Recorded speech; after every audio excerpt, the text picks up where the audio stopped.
Cool. Awesome. Well, welcome everyone. We're going to give everyone just a little bit of time to log in, but hello and welcome. Thank you. Thanks so much for being here today, guys. I'm really glad that you could all join us today on a Wednesday afternoon. I'm Karen. I'm the marketing director at Trim, and I'm here in Novato, California, trying not to melt.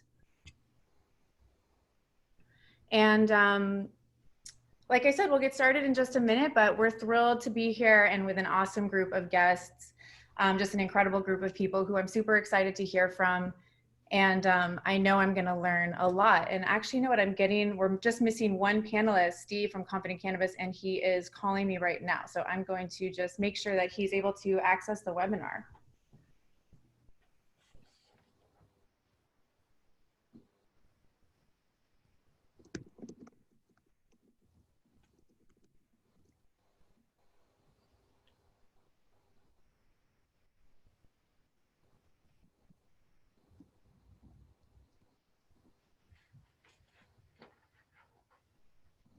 No, don't.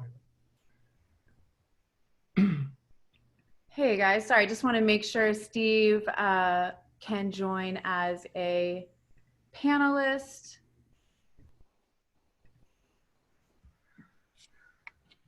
Everyone, Steve with Confident Cannabis here. Hey, there you go. Hey Steve, welcome. Okay, great. So without further ado, let me introduce our amazing group of panelists. Today we're going to be talking about the California supply chain and the current state of our industry and what's happening with operators and consumers here in California. So we are also definitely planning to make time for questions. So please don't hesitate to send us your questions for our guests through the Q&A. They have a wealth of knowledge and experience and are here to share. So let me introduce our panelists. Let's go ladies first. Jennifer Clark is here today. Jennifer is the General Manager of Distribution at Fume, a vertically integrated cannabis company in North America. Jennifer has managed the cultivation team through 2 harvests, built out the trim and distribution teams, and oversees the company's B2B cannabis channel. She's also the chair of the education committee for the Lake County Cannabis Alliance. So welcome, Jennifer. Thank you, Karen. Happy to be here. Happy to have you. Also happy to welcome my friend Jocelyn Sheltraw. Jocelyn is the Director of Strategy at Headset, and she's responsible for strategy and operations in California, as well as new market expansion into Oregon, Arizona, and New Mexico. She's a community thought leader and a cannabis advocate involved in many industry associations and committees and social equity initiatives. So welcome, Jocelyn. Hi, friends. Hello. Hi. I'd like to introduce Steve. Steve is the CEO and co-founder of Confident Cannabis, an online B2B platform powered by the largest real-time database of legal cannabis in the world. Confident Cannabis serves thousands of cannabis producers, retailers, and laboratories across the country. And prior to co-founding Confident Cannabis, Steve founded an investment firm focused on the health and wellness industry. Welcome, Steve.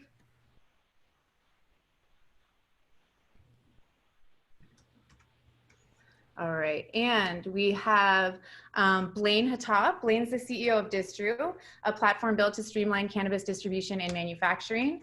The Distru platform covers inventory, order management, logistics, fulfillment, and is metric integrated. And before founding Distru, he built multiple products and startups from scratch before building solutions for the cannabis industry. How's it going, Blaine? Thanks for being here. Great, thanks for having me. Hello, everyone. And last but not least, we have Matt Mayberry. Matt is the CEO of Trim, cannabis cultivation software, where he leads the company vision and product strategy.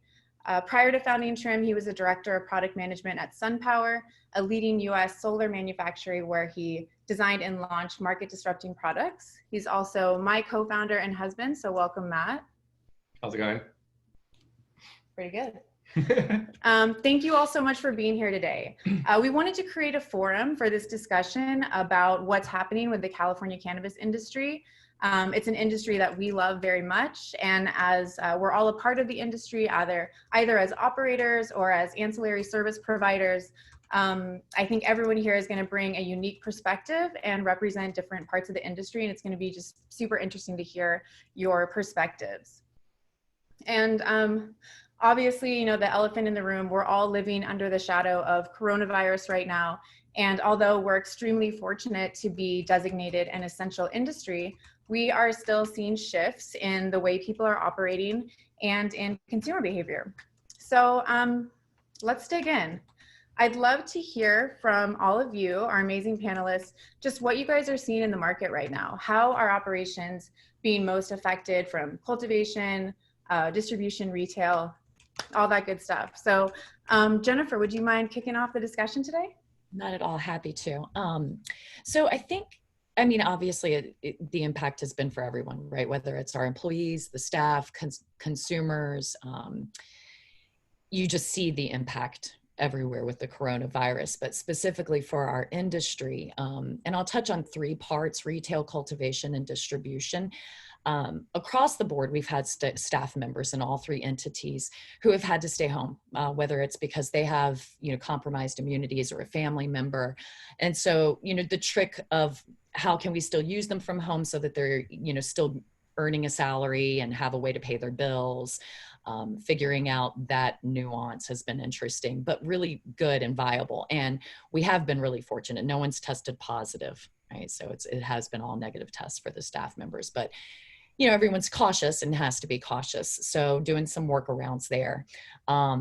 Specifically with distribution, we saw a major uptick in sales, and this was pre-420, right? Obviously expect it with 420, but we've had 10 weeks of steady growth with our product line. We have Late Grade, which is our specific brand. And so that's awesome, right? I mean, super exciting. We've all been really busy getting the packaging done, getting things moved, getting it delivered to our vendors and dispensaries. But with that comes the second aspect, which is how COVID has impacted our manufacturers. So they're dealing with smaller staffs, which makes delivery timeframes tricky. We've had pushback where our packages haven't been delivered in the time frame that they were promised, right? So now we are going through, looking at the trends, making sure that we're getting shorter orders or smaller orders in with a quicker return time, where we may have sent 100 pounds before to get it all packaged. Now we're asking for 25 to 50 because obviously with a smaller staff, they have to stagger all of their people in, right? So working really closely with our vendors, and thank God we have good relationships with them. So they're willing to work with us. Sometimes it costs a little bit more, right? Because we still need to have that product available and out in a timely manner.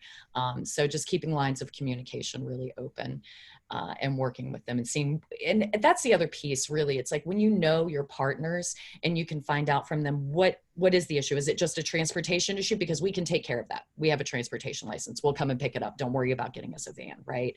So I think right now it's always key to have good communication, but now it's probably more important than ever. It's figuring out how we can, wash each other's hands and help each other out.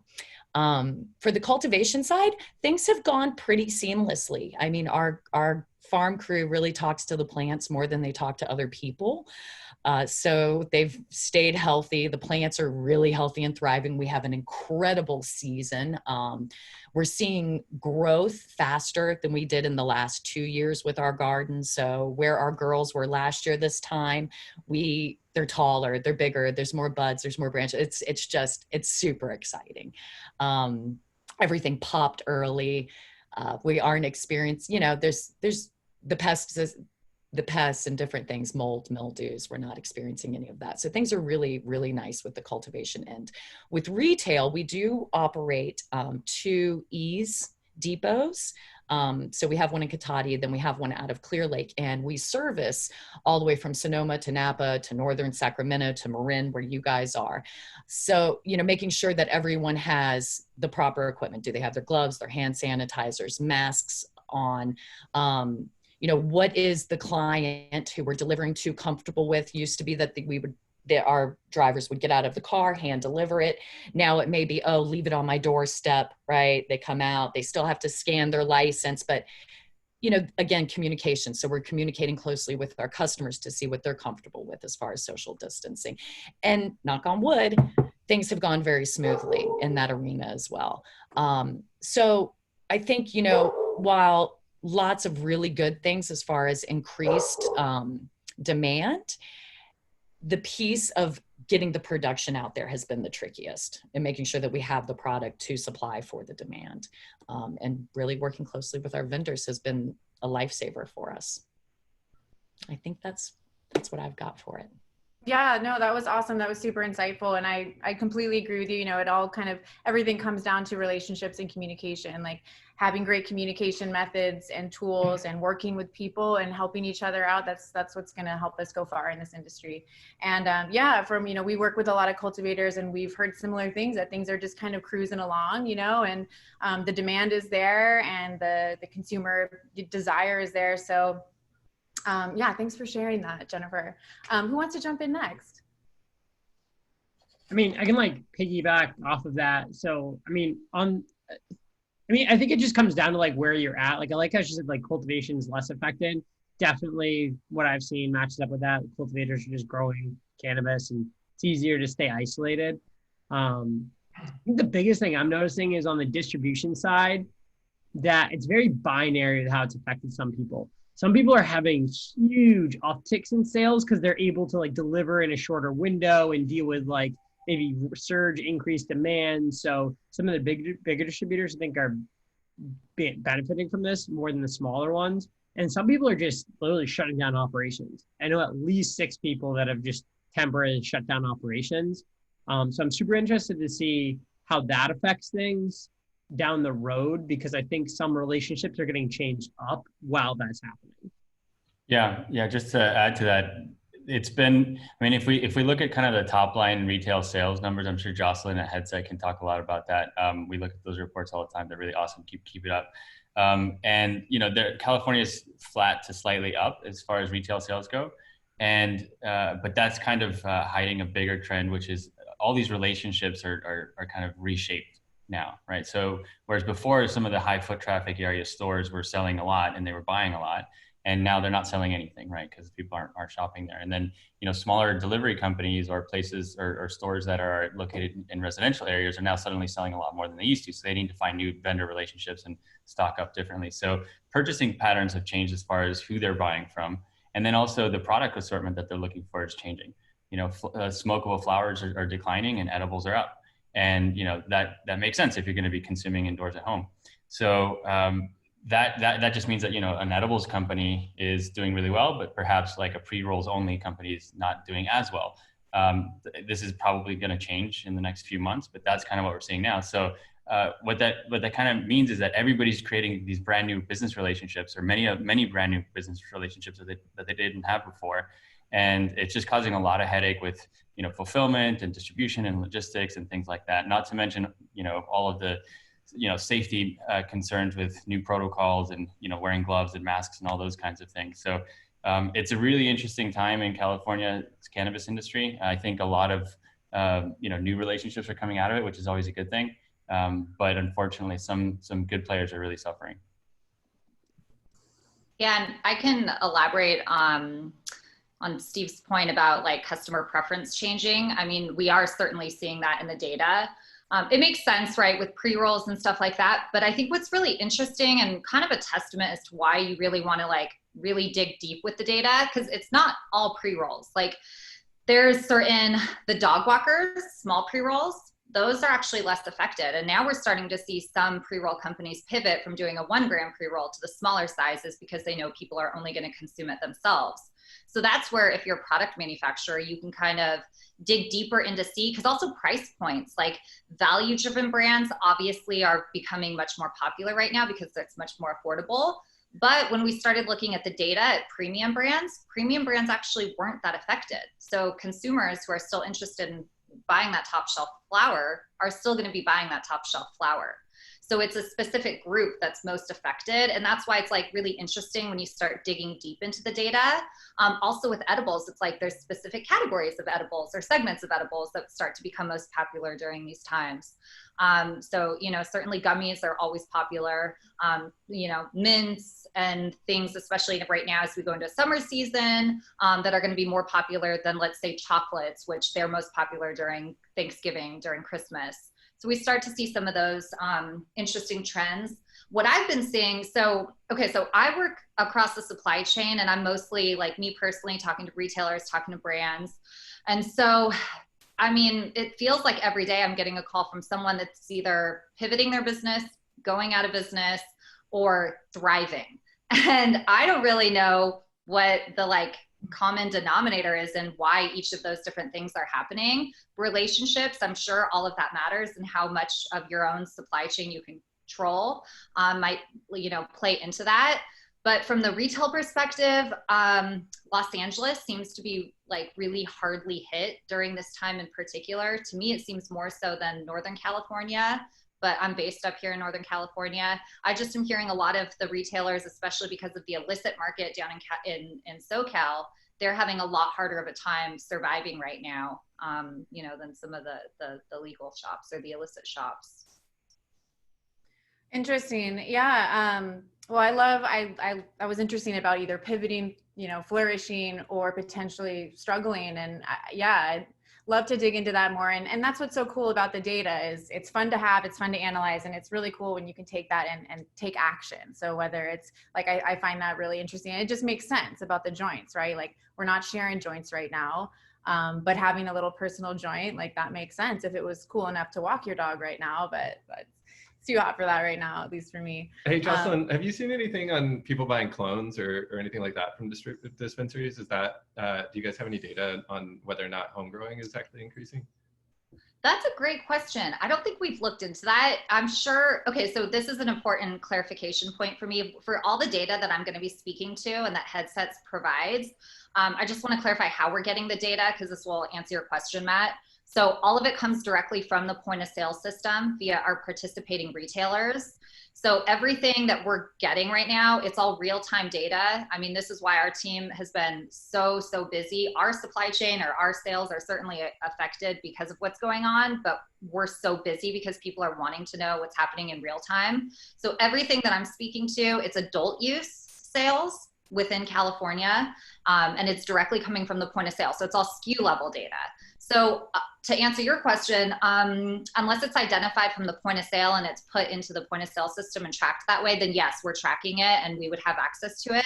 I personally have not looked into that or seen it. Our analytics team hasn't done any analysis on this that I'm aware of, but noted. And I think that's an interesting area to explore. Yeah, one of the things you said about premium flower being unaffected reminds me of, like, what Karen and I do, because we grow at home, but we're so tired of, like, we only see each other and the weed that we're growing, and we're tired of smoking it. So we've been buying, like, premium flower and things like that too, just to, like, get something different. And so I was just curious, it, like, sparked a question on whether or not people that maybe weren't growing beforehand are giving it a go, because they're, you know, like, we planted a garden outside, and, you know, we're growing vegetables now, and so we weren't doing that before. So I was curious if, like, maybe some consumers might be taking it on their own hands. But yeah, thanks for that. And thanks for the context as well. Yeah, that's interesting. And thanks for that clarification, Jocelyn.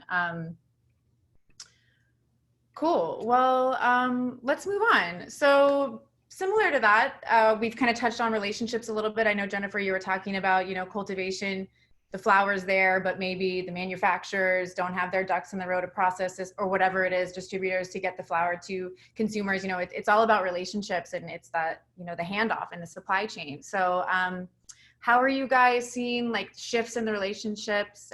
Steve, you touched on that too. What's happening there with the supply chain relationships? And maybe Blaine, you can take the lead on this one. Yeah, absolutely. I mean, it was kind of like what I was hinting at before, was just that, I mean, coronavirus, as it's affecting people, it's affecting what they are or not able to do. Some people are shutting down, and so that's just breaking relationships. Like, a distributor I know shut down, so all those manufacturers aren't working with them, so they go to other distributors. How are they going to come back? Are they going to even work? Are they just going to stay with those distributors when they come back? Those are probably the biggest things that are affecting it.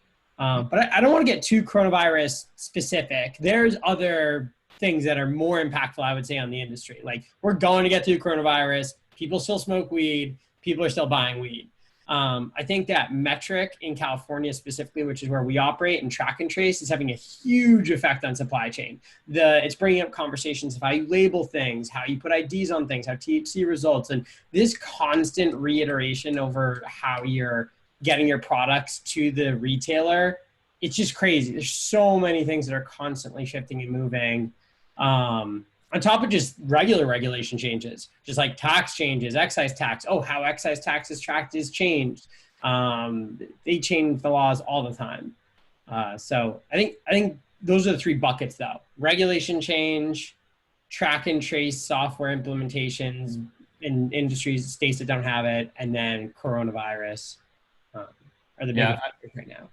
Yeah, I'd add another thing which is pretty interesting, and I don't think that this really happens every year, but it does have a little bit to do with seasonality. So what we're seeing right now is, anybody who's in the industry knows that bulk flower is really hard to come by right now in California. So prices of flower for processing have just gone way, way high. Premium has also increased, but it's always been high. But prices per pound are over $2,000 right now, which is much, much higher than it's been in California for a really long time. And the reason that we're seeing that in part is because we haven't had our fall harvest, obviously, but that happens every year. And the prices tend to not increase the way that they have so far. For some reason, there's just not enough processing material out there to supply all of the manufacturers and distributors. And so what's happening is that they're the ones that are getting squeezed.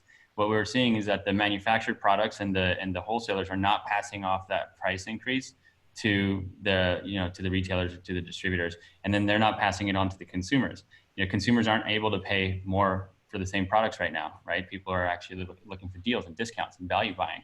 So that obviously puts pressure on the brands and the stores to keep prices low, but there's not enough biomass out there to go around. So obviously the farms are increasing prices, as they should. And so the people that are getting squeezed are the manufacturers and the wholesalers in the middle. And that's probably leading to, business failures. And if it hasn't yet, it probably will if it continues.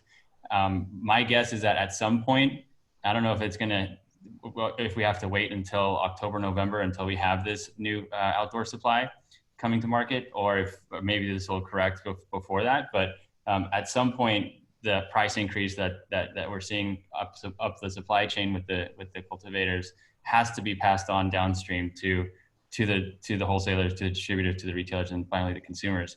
Otherwise, this whole middle section is just going to get put out of business. I don't know. Is anybody else seeing a similar trend?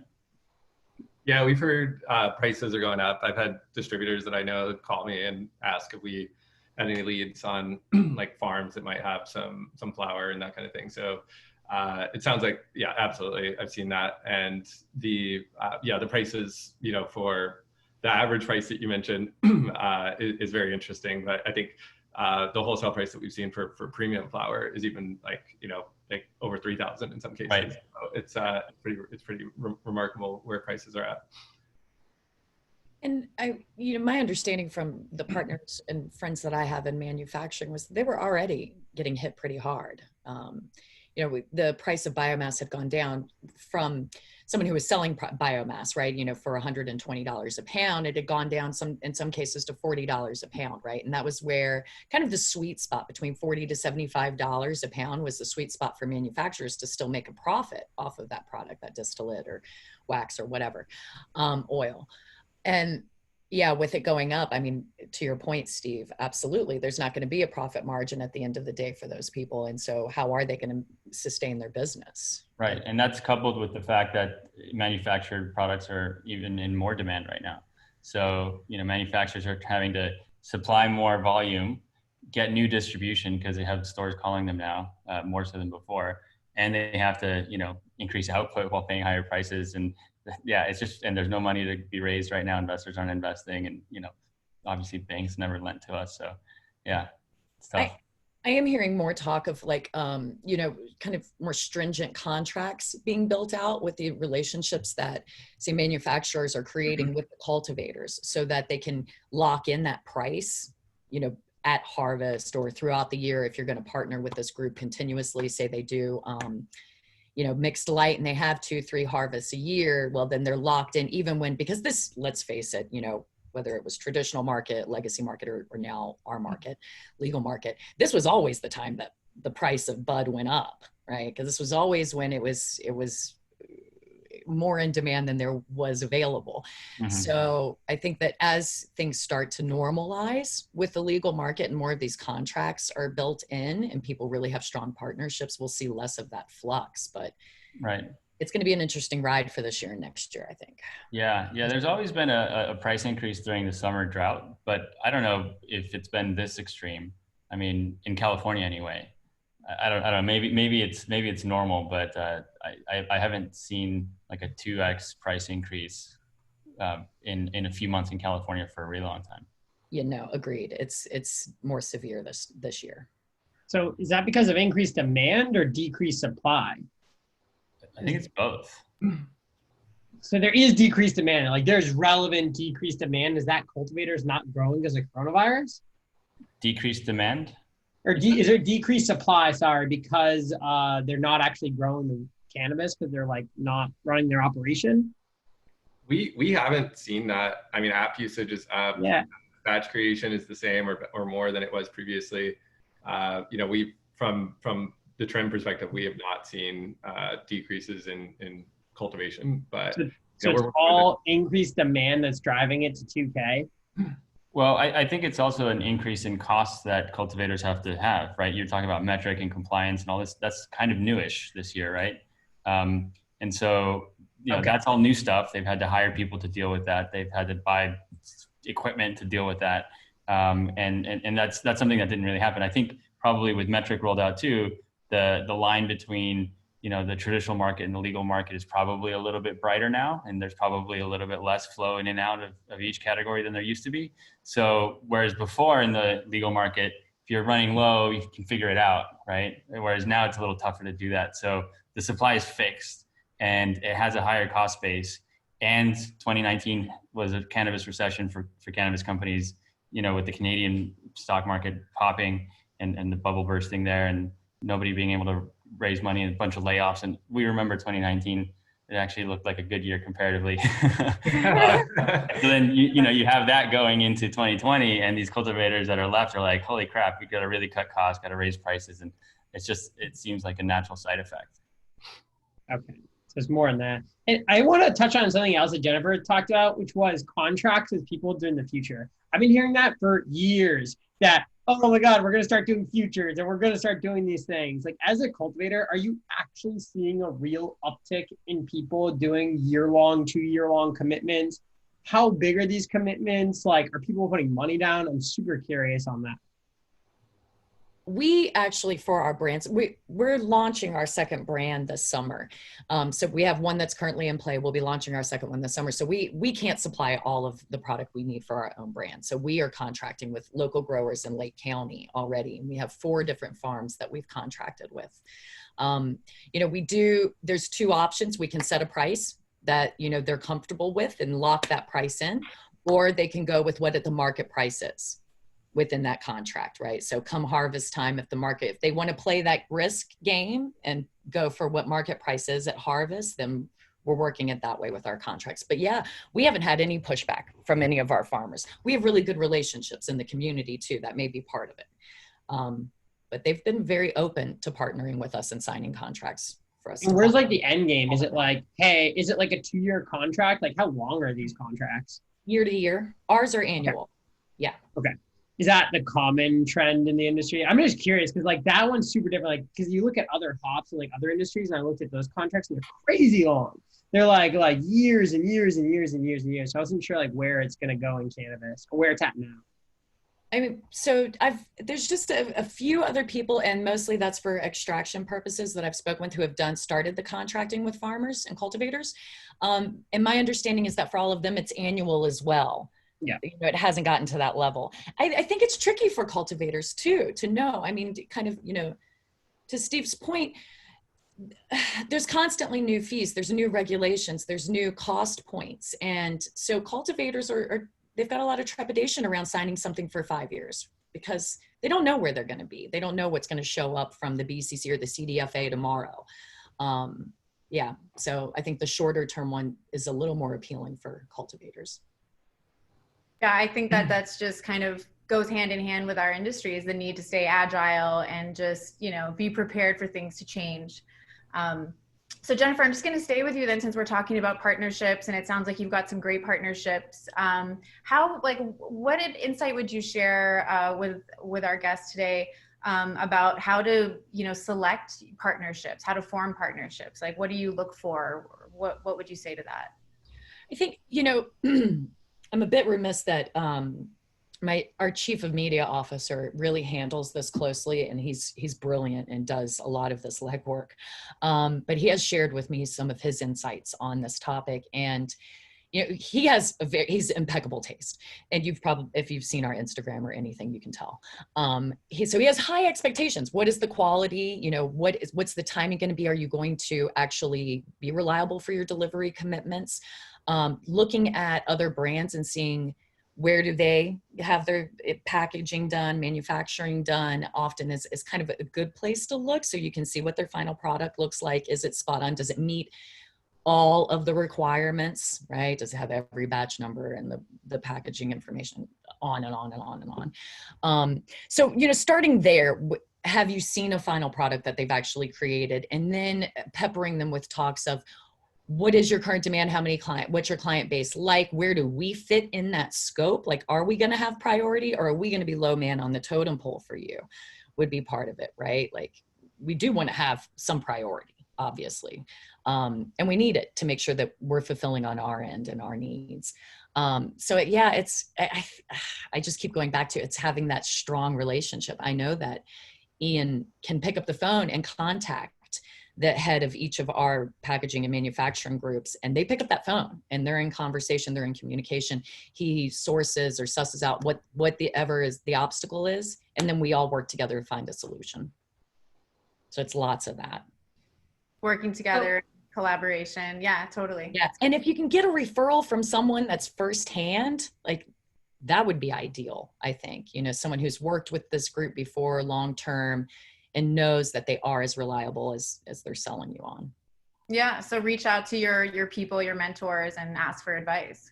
And even still have backups, right? Like, have your backup labels, because you're still going to get a pre-roll pack or a jar, an eighth jar that's not going to have something. So have your backups on site to just pop that stuff on there. That's good advice. Yeah. One of the things that I think a lot about in terms of like relationships and how like retailers and brands should be communicating together, I think it's important to also keep in mind, like, obviously our industry is so young, and the ways in which communication or relationships were happening in regards to inventory, what we're used to in other industries, is just now starting to happen in cannabis. So this is actually one of the whole like reasons we built out one of our platforms, was to allow this like communication between the retailers and the brands. I didn't realize how challenging this would be, because there is for some reason, especially here in California, it tends to be a little bit more of an unwillingness to want to share. And what I mean by this is like, okay, so we have this platform in which retailers can share all of the real-time sell-through rates of that particular SKU directly with the brand. You can imagine how powerful this is, because prior to this, and oftentimes the way that the industry still operates, is that a brand salesperson is simply calling a shop saying, how much inventory do you have left? And then they're keeping track of this in an Excel doc. Well, with innovation within our industry comes new technology, comes maturation of how we operate and work together. So one of the things that we try to do is like educate retailers, like, share these real-time sell-through rates directly with the brand, because that's going to eliminate any out-of-stock event. That's going to help them forecast for what products they're selling based off this like real-time market demand. And it's been very interesting learning for me, because being a Seattle-based company, that's how it operates there. Like that, we have brands that are using this platform, and like, we're not going to sell into your shop unless you're using this, because we have to see the real-time sell-through rates to be able to run our business. California is not like that. It's the exact opposite. There's this almost a scared or fearful of sharing this and collaborating with your vendors. And so for me, I'm just like, how do we open up conversation within our industry to get everyone working on the same page and collaborating, as opposed to a mindset of being like, no, I don't want to share this because I don't, know what you're doing with this. So I think we need to have more conversation around what it actually means to collaborate. What does it actually mean to be a good vendor? And really, have those conversations start happening at the salesperson level. Yeah. Go ahead, Steve. Yeah, I just wanted to also add to that. So, Confident Cannabis has a wholesale marketplace that's live in Oregon and California. And our first market was in Oregon, and Oregon was a lot more similar to what you're talking about, Jocelyn, in California, where people, were very much, into the old school way of doing business and just relationships. People knew each other. It's a smaller market. It's not that many players, and so people kind of tend to know each other. It's an very old market. Cannabis is part of the culture for a really long time. And so to try to get them to adopt a wholesale marketplace was a little bit of a conversation. Once they kind of got the point, then it was easy, but it did take a little bit of that explaining. In California, interestingly, we're seeing the opposite, where people are just much more commercial. They're like, yeah, I use software. Software is good for business, and I understand that Metric has my data, and that's the man, and you're not the man, and it's okay. And so we're seeing people in California just adopting technology, adopting information and data much more readily than Oregon. So it's interesting to hear that on the retailer side, which by the way is not the group that we're primarily marketing to, right? We sell to the vendors, get the vendors to list, and then for the buyers, the retailers, they just kind of have to log in. They don't really share much data. So it's a different kind of group. So it's good to know that the retailers are the ones that are maybe a little bit more paranoid about sharing data. But the vendors are easier. I'm wondering how much from the retailers is also, there's obviously a lot of charging of shelf space happening, which is how normal consumer packaged goods industries often operate. That's how our grocery stores work. But I also wonder, in charging, $20,000 a month to have this particular shelf space, and if you're seeing all of that real-time sell-through rate, does it lead to a question of like, well, is this going to back out in terms of I'm spending 20 grand? Is it actually backing out for me? So it starts to, I think, raise some other questions.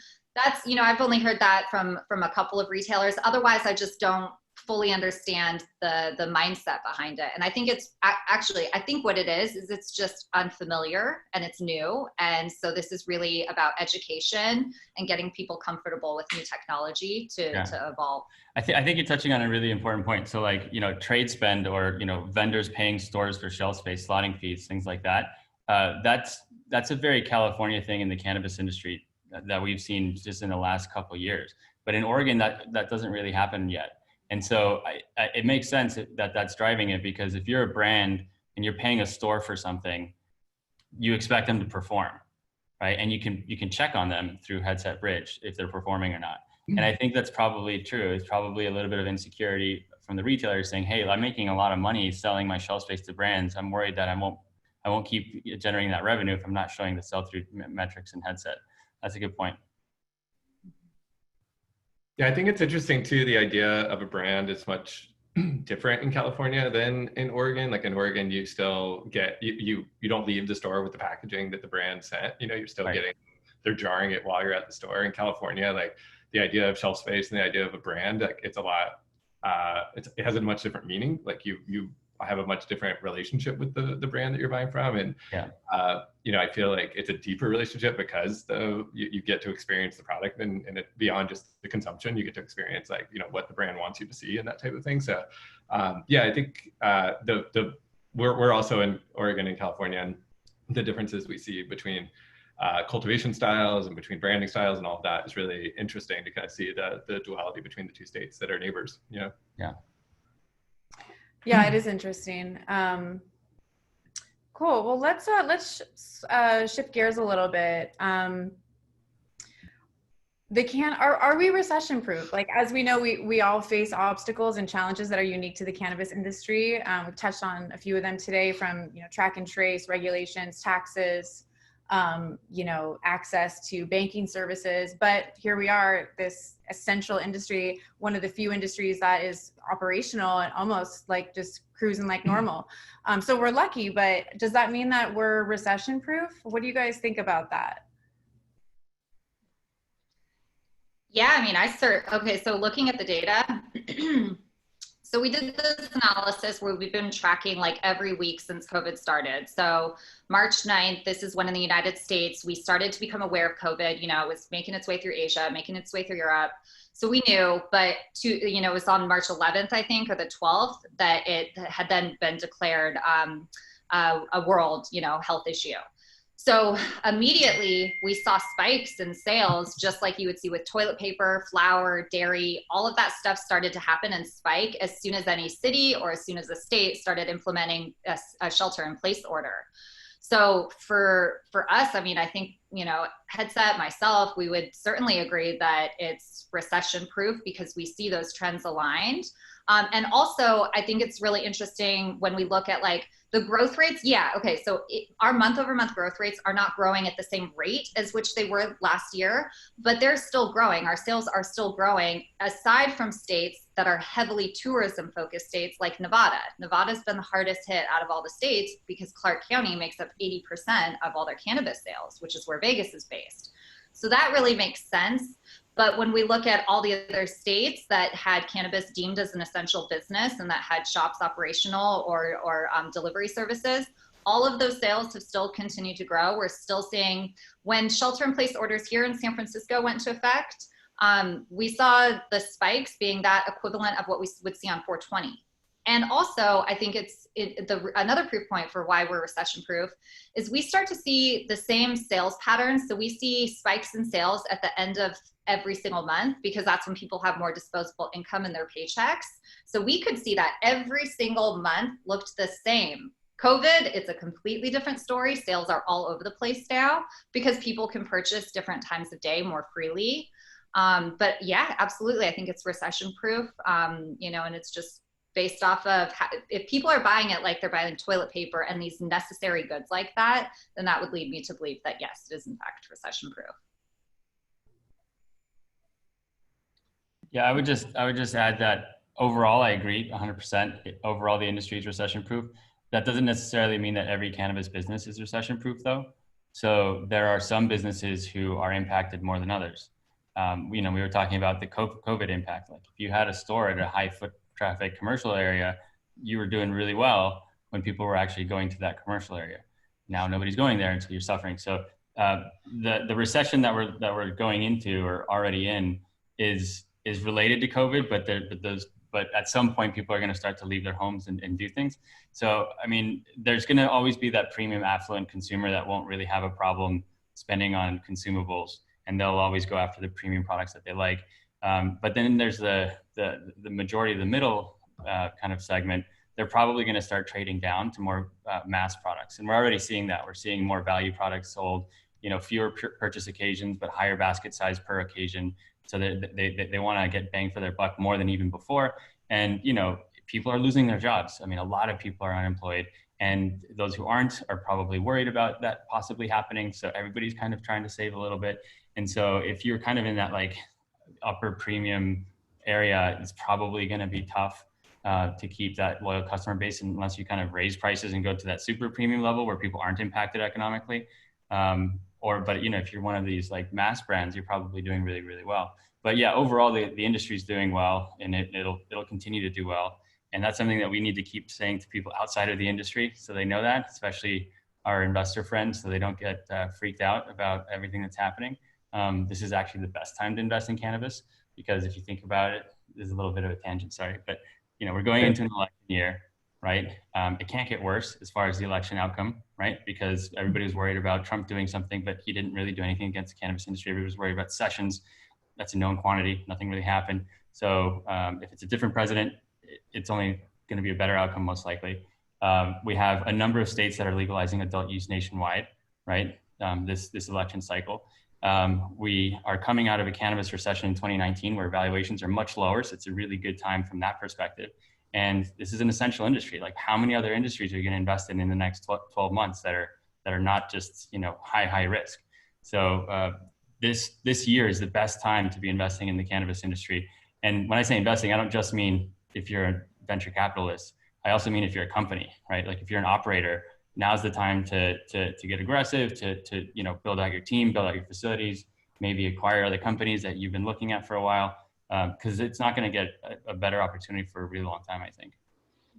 Especially if you're a brand too, because like okay, so I spent my career prior to cannabis. I've been in cannabis for 2 years, and I was working in the ad tech industry prior. So I was working with all these mobile app developers, and we've been through a very similar, you know, journey that cannabis is in. And one of the really smart things that I saw brands do then that had budget, or apps, I should say, gaming apps in particular, that I think brands should incorporate is, okay, so right now a brand, it's obviously really hard to build a brand today. You can't do your vendor days. If you're selling a product that requires sight, scent, or smell, that's extremely hard, right? So you have to build your brand through these very minimal digital channels, these very minimal influencer channels, because we don't have Facebook or Google or all these things that scale for cannabis.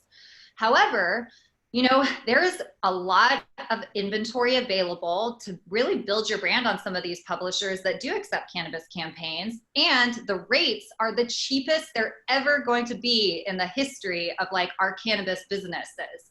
So if you can afford to, if you believe in your company, if you believe in your business and you know it's going to make it through, and you have some advertising budget, I personally would be I would be doubling down on marketing campaigns and building my brand and acquiring customers in that way, especially for delivery companies, especially for direct to consumer brands, because this is going to be the cheapest and easiest time for you to be able to acquire customers. That's great advice. I want to echo something that Steve said on the trend for like same basket, I guess, dollar value, but then you know, filling it with maybe lower tier items. That's a trend that if you look at the wine and spirits industry, like in 2008, that happened. In the 2008 recession, where people were buying the same amount of alcohol, but they were just like shifting to lower price things. And so yeah, I think that's an interesting prediction of where things could go. You know, and you know, it is cannabis recession proof. You know, I think we all recognize the medical benefit of cannabis, but I think the majority, if not all of us on the call, also recognize the recreational benefit as well. And you know, vices do very good in recessions. Like historically, it doesn't matter what recession you look at, vices tend to do very well. So things like you know, if you look at the things that are probably going to do really well throughout this pandemic, it's going to be alcohol, cannabis, and porn. And I think we've seen that already. So Things that we all self-medicate with. yeah, so I mean, it's we're all trapped at home, and you know, there's not a lot of things to do beyond, like, for recreation right now, especially when we were in total lockdown, where even like the parks were closed. The parks are now opening up. There's more like healthy alternatives to some of those vices. I don't personally think that cannabis use is an unhealthy endeavor, but yeah, I mean, I have definitely found a lot of relief in, you know, getting done with working in the same house that I'm now going to spend my afternoon for my free time, and you know, having a break with some cannabis and enjoying that, you know, the evening. So yeah, I think, you know, looking historically at other events that are similar, like there's really nothing like this, but looking at other events that are as similar as you can get to the looming recession that we have in front of us, you know, I think cannabis is going to do comparably well to the other industries. So yeah, let's stay on that, because I completely agree, Matt. Like, we all need our weed right now. You know, this is the time, and delivery is taking over. So we're talking about you know, retail trends, shopping trends. Let's talk a little bit about consumer behavior and how that's changed. I imagine, Jocelyn, you've got more great headset data for us on that. I know you touched on it a little bit, but what do you think? Like, is that going to stay the same? Like, when retail shops open back up, you know, what does the future hold for consumer behavior and that shift, do you think? Well, consumers are now kind of forced into a new way of purchasing. And so I think from a marketer's standpoint, the toughest thing to do is get someone to enact a new behavior, to try something new. This is very, very hard. There's been so many studies on this. There's been so many dollars spent to figure out, how do we get someone from doing this thing to now trying something totally new? Well, this is a very unique situation because now so many people are forced into this situation. So from a, you know, psychology and behavioral perspective, they're already used to this. They're likely not going to then revert back to something that they did before. They're going to do something that is now convenient and easy and works with their life. So yeah, I think delivery is going to be incredibly important for every business moving forward. And it's also very, you know, financially profitable. We're seeing basket sizes 2x what they would be from an in-store purchase, which again, that makes sense. But I think it also presents this greater opportunity for both the retailer and the brand to really tell their story, because especially for the brands right now, right? A lot of brands are dependent on the sales staff or the bud tender that's telling that story. Delivery now presents an opportunity for a brand to be able to tell that through that delivery platform. So I think that's great. And I think consumers are just getting used to this new world. It's also creating more conversation within local, like city and state policy, because not all states have support delivery. Like Oregon, for example, Oregon, you get delivery as a part of your retail license, but very few retailers in Oregon actually do delivery. Now we're starting to see that become much more common. So it's not just going to be more common from like a consumer standpoint and people getting used to it, but states will start to enact that policy and make it easier.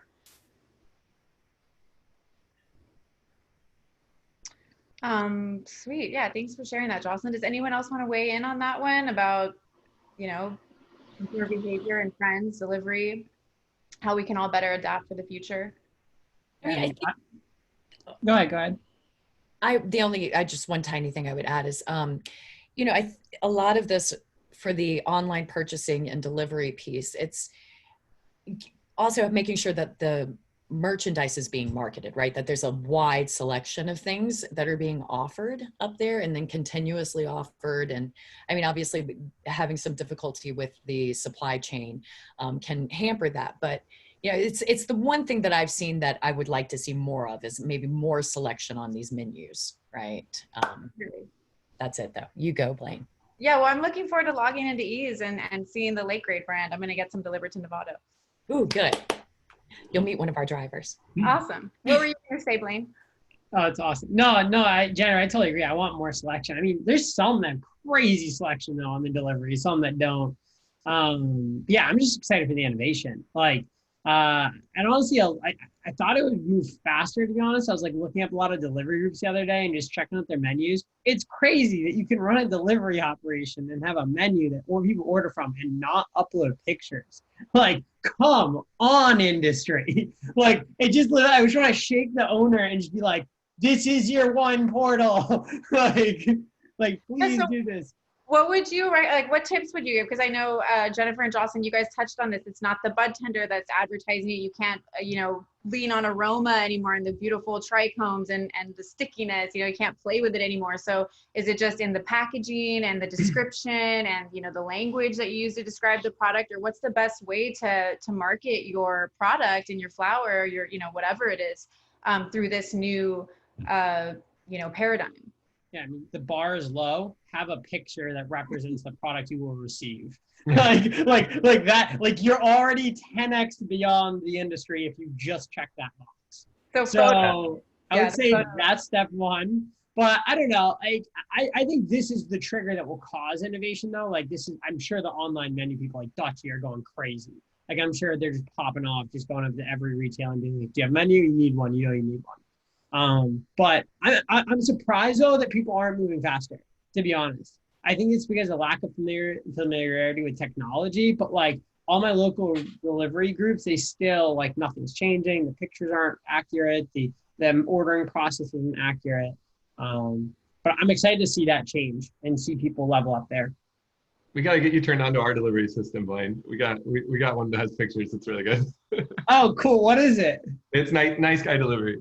I'll definitely check out Nice Guy Delivery. Well, I like to check out the local ones. I don't know why. They have great deals, by the way. They have the best deals. Like, they'll have like an ounce for like some crazy amount or something. And they're like super local and community focused. But yeah, I'll check out Nice Guy next. Yeah, they're powered by Meadow, and they've got a lot of local companies. Some of our customers, some of your customers, I'm sure, are on there. Yeah, they're good. Diverse variety of products too. A lot of flour. Yeah, absolutely. A lot of edibles. We've been on the edible train recently.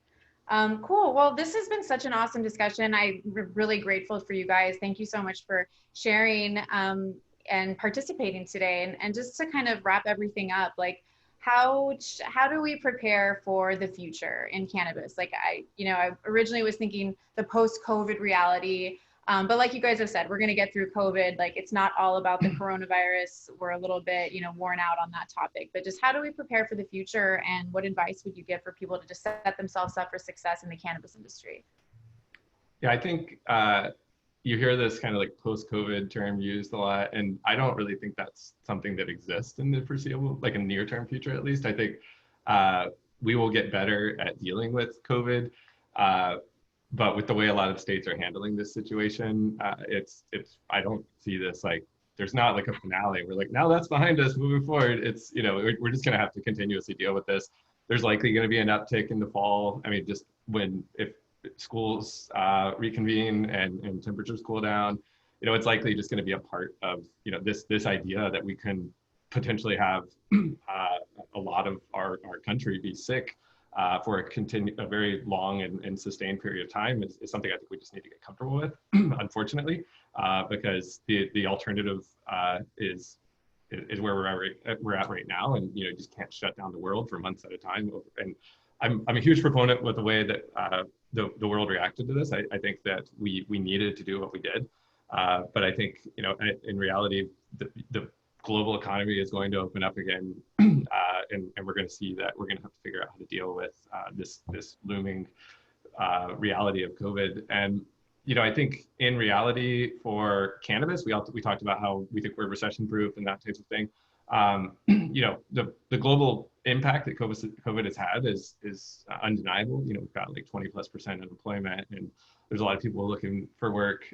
You know, I think the few glimmers of hope that I've seen are, you know, we hear about like cannabis consortiums that go into states that have unfavorable cannabis policy, and they're trying to get cannabis, you know, delisted or you know, favorable legislation, I guess we can say, in those states so that they can create jobs. Because if you look at the states where cannabis has been deemed essential, you know, our delivery guy, we were just talking about Nice Guy. We had a guy that delivered our delivery a few weeks ago, and he was like, he found out we were in the industry. We had a brief chat about it. And he was like, man, I'm so glad I had this job. I used to work at a restaurant, and now I have this job. And, you know, I love it. It's great. And so I think taking that message of how cannabis can help the economy and how it's a net benefit beyond all of the things that we all already know about for the medical benefits, but it can be a net benefit to society and the economy right now. I think this could be the shot in the arm that cannabis really needed. Like we may come out of this a much stronger industry. This may lead to federal legalization. We you know, there's a lot of positive things that could come out of this. I think we all agree that comparably we're going to end up a lot better than other industries. But I think that this could really be a real catapult for us. And you know, to Steve, touch on something you said earlier on investment. You know, we were raising just recently. We're actually still technically raising. We're closing around very soon. And we had a couple of investors that were right on the fence, and some of them were not cannabis specific investors, and they were looking at their other portfolio companies, some in travel and, you know, food services and things like that. And they're like, wow, you guys, the cannabis industry is actually positioned to thrive through this, where, like, you know, I think everybody knows where your travel investments and food service investments would be at right now. So yeah, I think we're already seeing some signs of hope in that area, and you know, I'm hopeful that this really leads to some better things, so that we have a silver lining. What do you guys think? I think for me, it's not like a post-COVID world, or that's not really the conversation. I'm more passionate about, like, I don't know, I think all our answers can be answered through our individual consciousness. And if I was running my own business, I would approach it in that way. So I would understand my business so well, like, what do I do really well? I wouldn't pay attention to all the stuff going on around me. I would understand my employees really well. What are we going to build? Be like so focused on what we're doing and what we're good at, and increase that consciousness within my own business, and then focus only on those things that I know that I do really well. So it's just about, like, understanding yourself, you know, and what you're contributing and what you're building, and then bringing those pieces all together. Yeah, so staying focused, keeping your eye on the prize, and blocking out the noise. I think that's great advice. Yeah, to kind of piggyback on that, there is no normalcy anymore, right? We're never going back to whatever normal was. And in a lot of good ways. I think consumerism is going to take a major impact. Let's face it, the planet needed that. So as Jocelyn's saying, you know, to focus on what it is that you're really good at, and to hone your market and your niche, to build the relationship with your customers, obviously with your vendors as well, so that you can create that product that nails it every time. It delivers exactly what your market wants. That's going to be your sweet spot. And then of course tracking trends and all of that. But you know, as much it's such a difficult thing to say, but I am looking forward to the fact that we're not going to have, you know, 15,000 of these brands offering the same thing and people just sort of choosing without education which one they want when things start to, I guess, normalize post COVID-19, like really having your eye on quality, whether that's at a price point that's affordable for everyone or at the price point that is for the elite. Just making sure that you're delivering consistently and you have the relationship with the client, like building your story too, the story for your brand, for your company, and making sure that the community you're in is engaged with you constantly, and that you're, and that's done with integrity, right? That's not done for just marketing purposes. This is done because this is a post-COVID world where we really do need to take care of each other, right? And share our stories and see what we can bring to the table. That would Absolutely. my hopes for a COVID-19 existence. I love it. More authenticity. Yeah. Steve, Blaine, any final thoughts from you guys? Yeah, out of respect for time, we know we're at 3. You want to be, you know, respectful of people's calendar, but I'm just very grateful right now, and I think everyone should just like stay focused on being grateful for that. We're in an industry that now gets the government to say that we are an essential business. That it would have never happened 20 years ago. So like it's crazy when you really take a step back, and I just like to stay grateful about where we are and where the industry is going. But yeah, I'm really excited for where we are going and what we are about to do. And I think the industry should just really stay hyper focused on the consumer, the people that smoke the cannabis, the people that take the edibles. Like, don't lose sight of that and get caught up in all this industry stuff and the macro trends and all that. Like, people came to cannabis because they like to consume it recreationally, for medically or wellness, things like that. And I think as long as we stay rallied around that and delivering the best experience to the consumer, I think we'll all do really well. Yeah, and just to add to all the things that people have been saying, Karen, you asked how do cannabis companies survive in this next era? You know, I think about 9/11 and how that changed air travel permanently. There was never like a post 9/11 return to normalcy. It's just like that's how airports work now. And I think society is going to have a lot of the things that we see right now. You know, maybe it's normal to always go out wearing a mask forever. You know, I have kids who are getting used to that now, and they like remember to put it on if we go out, and it's just maybe a thing of the future. And so that using that as kind of like a symbol of like there will be a normal, things will stabilize, but it won't be the old way. And so we all have to adapt, right? Like any species who's going to survive in a changing ecosystem has to adapt. It's not always the strongest with the most money or the fastest or the cheapest, or you know, it's the most adaptive. And so we all have to adapt. And thinking about how consumers shop and what they're interested in right now, everybody's shopping online. Look at this meeting, right? We're just looking at a flat piece of glass right now, and that's how everybody's buying everything, whether it's delivery cannabis or Amazon shoes, whatever. And so we have to think about that and put ourselves in their shoes and say, how are people shopping? They're shopping with their eyes. And you need to upload photos to your listings. In Confident Cannabis, items that have nice photos, not just any photo, but like a nice photo, sells 4 times as much as the same product at the same price with an ugly lab photo. And things that don't have a photo don't get any clicks at all. So it's just really simple. A photo can get you, you know, $200 to $300 more per price and many more orders. And that's just in this little niche that we're living in.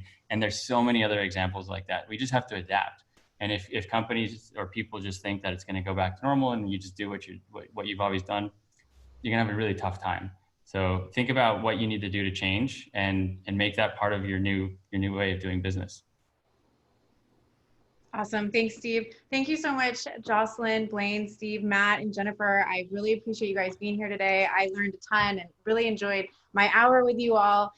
Thank you so much to our attendees. We are going to be sending out the recording of this session, so you'll be able to access this. And we'll follow up with information for all these wonderful companies, so you can learn more about Fume and Headset and Confident Cannabis and Distro. So yeah, we'll be in touch really soon. And thank you all so much. I really appreciate it. Thank you. Thank you, Karen. Thanks, Karen. Thanks, Matt. Thanks, everyone. Bye, guys.